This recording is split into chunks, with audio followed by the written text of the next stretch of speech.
have mustaches? What? If there's some in this game, I'm going to make sure to make a deal and point it out, but... There will be no Colossi, Rifkin, because we're here for Game 2 of IBM versus National Instruments for Week 5 of the After Hours Gaming League. We're on Star Station, the map that looks like an ironed-out, squished observer. In the wise words of Mr. Rifkin, the one and the only Canadian man. But who do we actually have spawning here on this map, good sir? Well, spawning here in the lower right corner of the map, it's the Red Terran player for IBM. It is Zai. And before we introduce our next player, I do want to say Zai had a request for a shout out to the person at Albertsons who tripped in front of him because it gave him quite the giggle. I actually totally forgot about that. Indeed, his opponent's going to be spawning in the top right. He is going to be a Zerg player, Sergeant York, spawning as the blue for National Instruments, going for a 10 scout. Understandably, because Zai actually is playing random here. So Sergeant York does not know what race he is, but he is scouting in the right direction, so he should know. Actually, Zai called out that he was T at the start of the game. Oh, good guy, Zai. Be very manner about his random race. It is, of course... Yeah, what a boss. This is the first random we've had in the After Hours Gaming League, so it's a little cool that he did that. It is kind of questionable whether you want to use it to your advantage or whether you want to just blurt it out and say, like, look, I'm Terran, deal with it. The one thing I do want to point out here, though, for Sergeant York is last week he had to fight a Terran, he had to fight Lazel, and he did manage to win. So we'll have to see if he can pull it off again today versus Zai. That's true. Sergeant York was one of 2 players last week who was able to break the winning streak of Terrans. Terrans actually had a pretty abysmal week last week for us, Rifkin. Yeah, I mean, I was flabbergasted that we had a Terran actually lose in Heart of the Swarm, but you know what? It's okay. It's cool. Things happen. We'll recover, PengWin. Indeed. Rifkin, of course, is our local Terran player, so he cried many tears. But yeah, so proper late introductions here, guys. I am Rifkin. I'm a Terran player at heart. I'm here with PengWin, who's a Masters Zerg player at heart. And now you know all about us. Yes, that is everything about about us. That's our entire personalities as well. Yeah, there's nothing else. We don't exist outside of the game. When you leave the room, we turn off. We're like Toy Story type thing. Yeah, we're actually we're just robots. To infinity. And copyright. Alright, so ZVT matchup PengWin. Yeah, let's get away from that bad joke. Pretend I never did that. ZVT matchup. I see we already have a reactor and a factory on the way. What do you predict is going to happen, PengWin?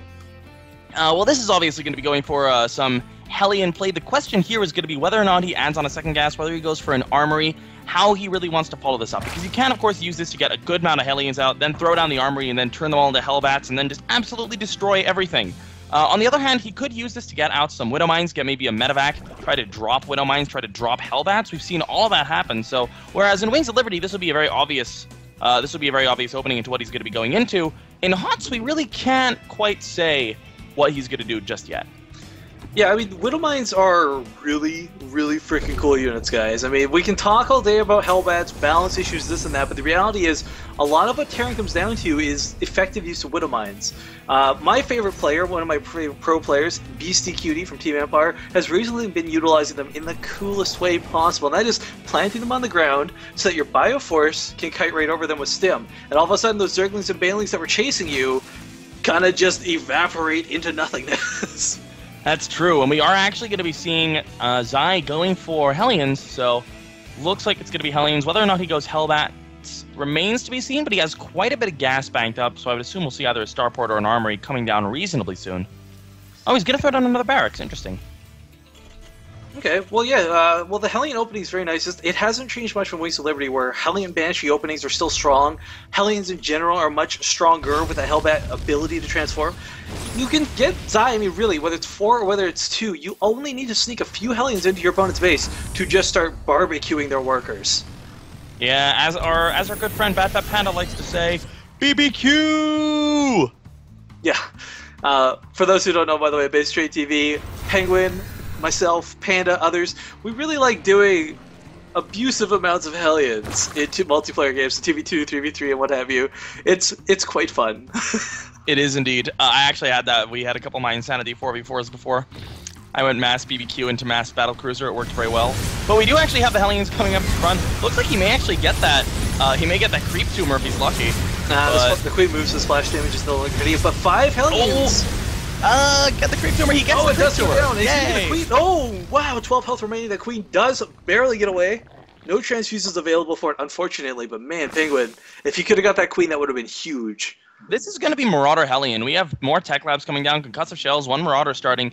The big question for me now is he going to go Marauder Hellion or Marauder Hellbat? They're both pretty strong. Yeah, there's an armory on the way, so it's going to be Marauder Hellbat. Hellbats are just ridiculous right now in Heart of the Storm. It is possible to deal with them, don't get me wrong, but they are super duper strong. Like, to the point where, as a Terran player, I almost feel that they do need a little bit of a tweak. I'm not even going to say nerf, but a tweak. And in the early game, at least, it's not the easiest thing for Zerg to deal with it, but they can. It's not impossible, but the damage is really high. With Marauders backing them up, they say Roaches are really out of the question, but here comes a lot of frying of these Zerglings. They do have speed, so they will get away for now. And Zai can't ignore these. If these go all the way to his base, he could be in some trouble. He does have a wall here. It's actually a very unorthodox wall, but it is a full wall off. Oh, he's so close to the Lings. Is he going to get them? He is going to get a couple of shots off. Not going to get any really critical killing of those Lings off. This is actually really important because he needs these Lings to hold this Marauder Hellion push. He has a couple spines going down, but he's getting a few Roaches. I'd like to see him just go Lings now. He has 5 or 6 Roaches. You don't want to get too many because he's producing a ton of Marauders, but 5 or 6 Roaches to be able to focus down some of the Hellions while then getting the Lings in.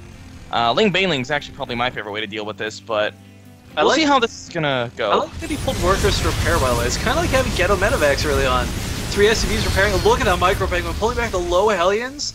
Beautifully done here by Zai. Some masterful handling, and now we have them transforming. Hellbats have arrived. Oh, where are the Marauders? He's been supply blocked pretty heavily, actually, but here come a couple of Marauders. Actually, he's only got 2 in the mix, but that is going to be enough to do quite a bit of DPS to the Queens and these Spine Crawlers. Zerglings running on forward, but they're going to get fried by these Hellbats. Yeah, that's only the Roaches left to contend with, but the Marauders should be able to help deal with this. He will not walk away from this battle unscathed. As he does lose most of his units. He does have a follow-up coming across the field, but they're so far away. I think the big issue there was that Zai just didn't have the number of Marauders. I'm not quite sure. Oh, he misrallied. They're all in the corner of his base. Oh, PengWin, look at all of them. There's so many. That is rather unfortunate. Oh, you know what? When the Zerglings came down to that watchtower, yeah, there's the oops. He probably put up the supply wall to be completely defensive.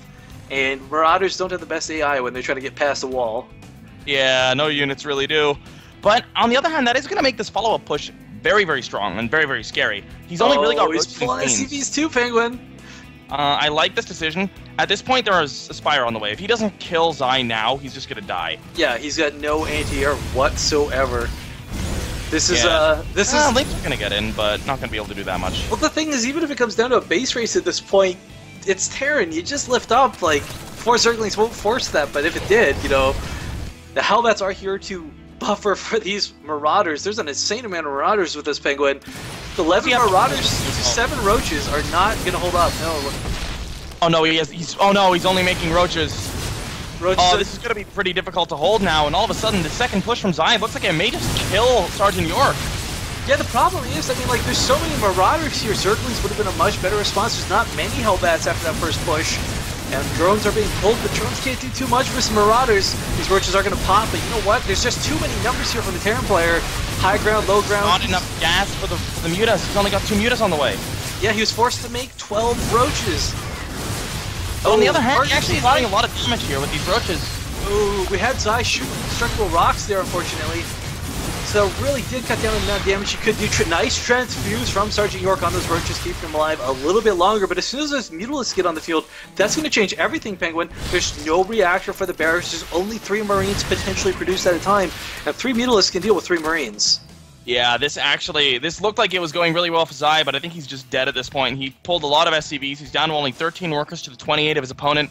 26 overall supply. And I think you were saying, focusing down the rocks, I think that may have killed him. Well, that definitely did not help, but that supply depot blocking his Marauders in the base, if he had all of those Marauders for that same first push, this would have been over 5 minutes ago.